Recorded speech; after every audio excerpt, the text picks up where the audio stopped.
লোভ আপনার অন্তরের আরো একটা শত্রু। দেখতে গেলে এটা একটা শব্দ, একটা সংস্কৃত শব্দ। লব ধাতু থেকে উৎপন্ন হয়েছে। এর অর্থ কিছু লাভ করা। কিছু লাভ করা অনুচিত নয়, আরো কিছু লাভ করাও অনুচিত নয়, কিন্তু সব থেকে বেশি আমি লাভ করব। আমি আরো চাই, আরো বেশি চাই, আরো বেশি পেতে চাই। এটাই হলো লোভ। আর এই লোভ যখন গ্রাস করে তখন আপনি যা পেতে চান, সে ধনই হোক বা মানই হোক, তা অর্জন করার জন্য মানুষ যে কোনো স্তরে পৌঁছে যেতে পারে। যদি মানুষ ধন অর্জন করতে চান তাহলে তার জন্য তারা অধর্মের পথেও চলতে পারেন। যদি সম্মান অর্জন করতে চান তাহলে অন্য মানুষকে ছোটও করতে পারেন। শেষ পর্যন্ত আপনার এটা মনে হতে পারে যে যদি একটু অল্পই প্রাপ্ত করতাম, কিন্তু ভালোবেসে প্রাপ্ত করতাম, এই জীবন আরো অনেক বেশি সুখী হতো। লোভ আপনার জীবনে, আপনার মনে কখন যে প্রবেশ করবে সেটা আপনি জানতেও পারবেন না। তাই এটা চিনতে শিখুন আর তৎক্ষণাৎ জীবন থেকে বাইরে ফেলে দিন। যা কিছু লাভ করতে চান তা ভালোবেসে লাভ করুন, আর সেই ভালোবাসার সাথেই বলুন রাধা রাধা। যোগাসন। যোগাসনে আসন অত্যন্ত গুরুত্বপূর্ণ। এবার আমি বলবো সবথেকে শ্রেষ্ঠ আসন কোনটি। আশ্বাস। নিজেকে আশ্বস্ত করতে থাকুন যে আমি আছি, সব ঠিক হবে, যা হচ্ছে ভালোর জন্য হচ্ছে। এই আশ্বাস আপনাকে জীবনে এমন ধনাত্মক বিশ্বাস দেবে যে আপনি বড় বড় সমস্যার সমাধান করতে পারবেন। এবার যদি কথা বলি সব থেকে কঠিন সময়ের, তাহলে সেটা হলো বিচ্ছেদের। যা মা সীতাকে সহ্য করতে হয়েছে শ্রীরামের জন্য, রাধা কৃষ্ণকেও সহ্য করতে হয়েছে। যে ব্যক্তি বিচ্ছেদের সময় সঠিক পথে চলে এসেছে সে জীবনে অনেক শ্রেষ্ঠ স্থানে অবশ্যই পৌঁছতে পারবে। এবার যদি কথা বলি সব থেকে জরুরি এবং গুরুত্বপূর্ণ সময়ে, তাহলে সেটা হলো সংযোগ। সকলকে সাহায্য করতে থাকুন। আপনি অন্যদের সাহায্য করে তাদের যত আনন্দ দিতে পারবেন ততটাই আনন্দ আপনারও জীবনে অবশ্যই আসবে। আসুন আর আমার সাথে ভালোবেসে বলুন রাধা রাধা। কাম তৃতীয় পুরুষার্থ। এবার অধিকাংশ মানুষই কাম বলতে বিলাসিতা, বাসনা, লালসা মনে করে ফেলে। আসলে এমন কিছুই নয়। কামের বাস্তবিক অর্থ কি? কামের বাস্তবিক অর্থ হল কামনা। প্রতিটা ব্যক্তি, প্রতিটা মানুষ, প্রতিটা জীব এই সংসারে কোনো না কোনো বিশেষ কারণে আসে। সেই কারণকে পূর্ণ করার জন্য কর্ম করাকে কাম বলে। এখন সেটা সবার জন্য ভিন্ন হতে পারে। কারোর কাছে সেটা জ্ঞান অর্জন করা হতে পারে, আবার কারোর কাছে নির্মাণ করা হতে পারে। কারোর জন্য পরিবারকে সঞ্চালন করা হতে পারে, আবার কারোর জন্য এই সংসার থেকে পাপ দূর করা হতে পারে। কিন্তু সব থেকে গুরুত্বপূর্ণ হলো যে মানুষ যেন নিজের কর্ম ঠিক করে করে, সম্পূর্ণ যত্ন নিয়ে করে। তৃতীয় পুরুষার্থ মানে এই কাম। এটার অনুচিত অর্থ নিজেকে বোঝানো মানেই সমগ্র জীবনকে অর্থহীন করে দেওয়া।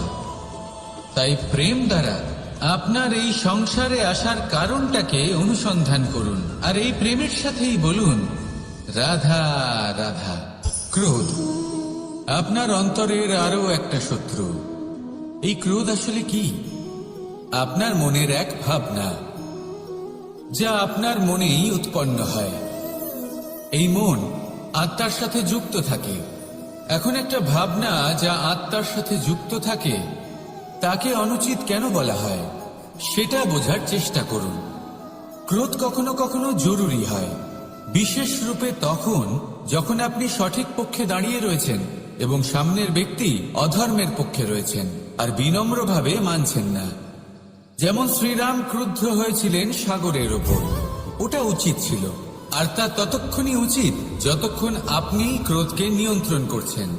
যদি ক্রোধ আপনাকে নিয়ন্ত্রণ করতে শুরু করে তাহলে পরিস্থিতি এমনও হতে পারে, ধরুন একজন ব্যক্তির প্রতি ক্রোধের কারণে আপনি তার ক্ষতি করতে চান। আপনি একটা কয়লা হাতে নিলেন, আর সেই কয়লা সামনের ব্যক্তির ক্ষতি করার পূর্বে আপনার হাত জ্বালিয়ে দেবে। ব্যাস, ক্রোধ এটাই করে। সর্বপ্রথম আপনার ক্ষতি করে, আপনার বিবেক হরণ করে নেয়, আপনি আপনার নিয়ন্ত্রণ হারিয়ে ফেলেন আর সবকিছু নষ্ট হয়ে যায়। বেশিরভাগ মানুষ ক্রোধে এমন সিদ্ধান্ত নেন যে সেটা তাদেরই বিনাশের কারণ হয়ে দাঁড়ায়। আর কিছু মানুষ বলেন যে আমাদের জীবনে এত যন্ত্রণা আছে, এত সংকট আছে যে ক্রোধ উৎপন্ন হবেই। আর এরকম সময় এটাই উচিত হবে যে আপনি নিজেকে ক্রোধের থেকে দূরে রাখুন আর তারপর সমস্যার নিবারণ করুন। আর এই নিবারণই আপনার জীবনকে একটা শ্রেষ্ঠ স্তরে পৌঁছে দেবে। তাহলে ক্রোধ থেকে দূরে থাকুন, সুপ্রসন্ন থাকুন আর আমার সাথে ভালোবেসে বলুন, রাধা রাধা। জীবনে যখন কোনো ব্যক্তি নিজের লক্ষ্য প্রাপ্তির জন্য নিরন্তর পরিশ্রম করতে থাকেন, চেষ্টা করতে থাকেন, তখন তিনি কষ্ট অনুভব করেন, কখনো শারীরিক কষ্ট, কখনো মানসিক কষ্ট। এবার উনি এটা ভাবতে থাকেন যে আমি কি উচিত করছি নাকি অনুচিত করছি। কারণ অন্যদিকে এমন একজন ব্যক্তিও আছেন যিনি একদমই পরিশ্রম চেষ্টা করছেন না। তিনি মদিরা পান করেন, বিলাসিতায় জীবন কাটান, অলস প্রকৃতির হয়ে ওঠেন, নিদ্রাতে বিলীন হয়ে থাকেন আর ভাবেন যে তিনি সুখ লাভ করছেন। কিন্তু এরকম কেন হয়? কারণ যখন আমরা সৎ পথে থাকি, উচিত পথে চলি, লক্ষ্য প্রাপ্ত করার জন্য চেষ্টা করতে থাকি, তখন আমাদের ভেতরে থাকা নেতিবাচক শক্তি এবং পাপ এই দেহকে ত্যাগ করে দেয়। আর এই অনুভূতিটাই আমাদের দুঃখের অনুভূতি দেয়, কষ্ট দেয়। এবার সেখানে যদি আমরা কুপথে চলি, অনুচিত পথে চলতে থাকি, তাহলে আমাদের ভেতরে থাকা পুণ্য এবং ধনাত্মক শক্তি আমাদের দেহ ত্যাগ করে দেয়। আর এই অনুভূতির কারণেই আমরা সুখ অনুভব করি। কিন্তু কখনো ভাববেন যে এই সুখ বেশি সময় পর্যন্ত থাকে না। সেই জন্য সবসময় মনে রাখবেন, যদি আপনি জানেন যে এটাই আপনার লক্ষ্য, এটাই উচিত পথ, শুভ পথ, তাতে নিরন্তরভাবে এগিয়ে যেতে চেষ্টা করতে থাকুন। এই কষ্ট আপনাকে সুখের পরাকাষ্ঠায় কখন পৌঁছে দেবে তা আপনি জানতেই পারবেন না। আসুন আমার সাথে ভালোবেসে বলুন, রাধা রাধা। ঈর্ষা আমাদেরই মনে বসবাস করা আরো একটা শত্রু। তবে এই শত্রু কখনো কখনো আমাদের জন্য লাভদায়কও হতে পারে। কিন্তু যদি আমরা সতর্ক না থাকি, তাহলে সেটা ততটাই ঘাতক হয়ে উঠতে পারে। যদি আপনার কোনো প্রতিদ্বন্দ্বী থেকে থাকে যে এগিয়ে চলেছে, তাকে দেখে আপনার মনে ঈর্ষা উৎপন্ন হয়, আর ঈর্ষাবশত আপনি নিরন্তর চেষ্টা করতে থাকেন, পরিশ্রম করতে থাকেন সামনে এগোনোর জন্য, তাহলে তার দ্বারা আপনার বিকাশই হবে। কিন্তু যদি আপনি নিজের বিরোধীকে শেষ করতে দেওয়ার জন্য অগ্রসর হন, তাকে বিনাশ করার জন্য অগ্রসর হন, তাহলে এই ঈর্ষা প্রথমে আপনার বিনাশ অবশ্যই করবে। একটা কথা আছে, এটা পশু প্রবৃত্তি, আপনি শুধুই নিজের বিকাশের কথা ভাববেন। তিনিই হলেন প্রকৃত মানুষ, যিনি অন্য মানুষের জন্য প্রাণও দিতে পারেন। এই ঈর্ষা যদি আপনাকে বিকাশের পথে নিয়ে যেতে পারে, তাহলে খুবই ভালো। যদি আপনাকে অন্য কাউকে বিনাশ করে দেওয়ার পথে অগ্রসর করে, তাহলে তার থেকে দূরে থাকাই ভালো। যেমন ধরুন, আপনার কাছে একটা সুচ আছে, যার দ্বারা আপনি ছেঁড়া কাপড়ও সেলাই করতে পারবেন বা অন্য কারোর পাত্রে ছিদ্রও করে দিতে পারবেন। আপনি কি চাইবেন, নিজের বিকাশ নাকি অন্য কারোর বিনাশ? সিদ্ধান্ত আপনারই। আসুন আর আমার সাথে ভালোবেসে বলুন, রাধা রাধা।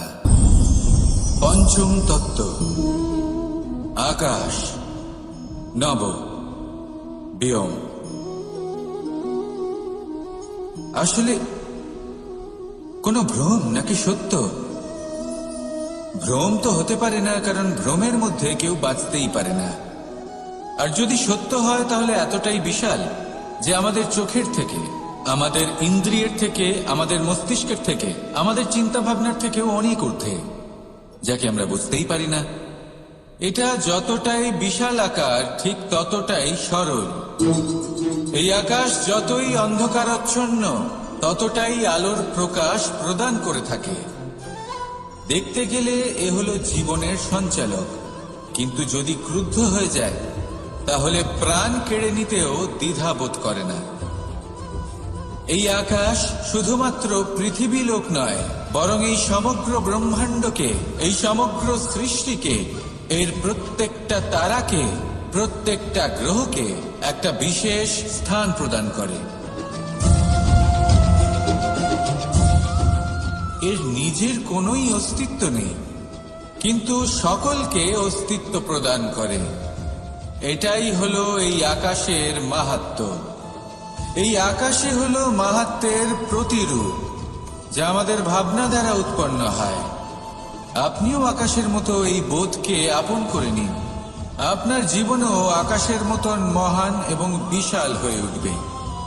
আর তখনই মন সুপ্রসন্ন হয়ে বলবে, রাধা রাধা। কামবোধ, এটাই আপনার অন্তরের প্রথম শত্রু। বেশিরভাগ মানুষই কামবোধ বলতে লালসা বোঝেন, কিন্তু এটা সম্পূর্ণ সত্য নয়। কামের আসল অর্থ হল কামনা। এটা খুবই সহজ ব্যাপার। মনুষ্য শরীর থাকলে, মানুষের মন থাকলে এই কামনা অবশ্যই থাকবে। এবার এটাই দেখতে হবে যে এই কামনা নেতিবাচক কামনা নাকি ইতিবাচক কামনা। অন্য কারোর জিনিসে নজর দেওয়া, অন্য কোনো মানুষের উপর নজর দেওয়া, কোনো অনুচিত বস্তুর দিকে নজর দেওয়া, এ নেতিবাচক কামনা। আর এই দুষ্কামনা মানুষকে দিয়ে অপকর্ম করাবেই করাবে। তাই মনে রাখবেন, যে ব্যক্তি নিজের কামনাকে নিয়ন্ত্রণে রাখতে পারেন তিনি সঠিক পথেও থাকেন, সঠিক লক্ষ্যে পৌঁছতেও পারেন। যিনি কামনা নিয়ন্ত্রণে রাখতে পারেন না তিনি তার পথও হারিয়ে ফেলেন এবং লক্ষ্যচ্যুতও হন।